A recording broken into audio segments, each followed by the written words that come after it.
Tigil muna si Yaji sa social media for a while. So, eto na pala yung last message. Sobrang sweet kasi sa akin ng lola niya. Laging may I love you. Kaya sobrang nasasaktan din talaga ako.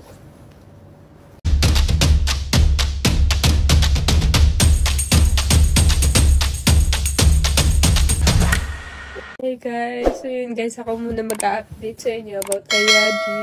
Kasi titigil muna si Yaji sa social media for a while. Dami kasi nagko-comment pa si Yaji ba daw. Oh, yung lola niya yung nagpaalam.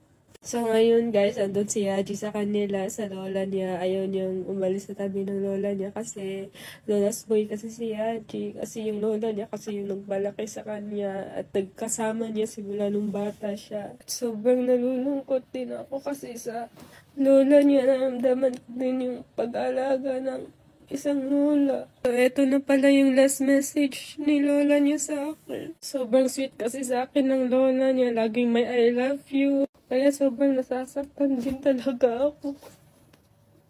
Pero kailangan talaga tanggapin kasi si Lord na yung laro. May muta pa si bakla.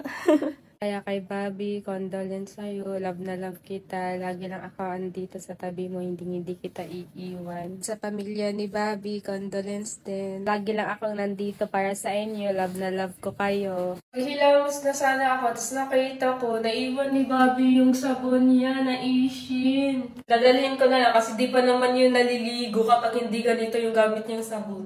Asbe, naiwan niya din yung Ishin niya na pampaputi niya to. Ito kasi yung capsule na iniinom niya guys, pampaputi niya kasi to. At pampa-fresh. Kaya dadalhin ko na lang para sa kanya. Babalik din ako sa kanila guys bukas. I-update ko kayo guys. Kaya guys, kung gusto niyo din maging fresh, check out na niya guys. Andyan na sa Yellow Basket.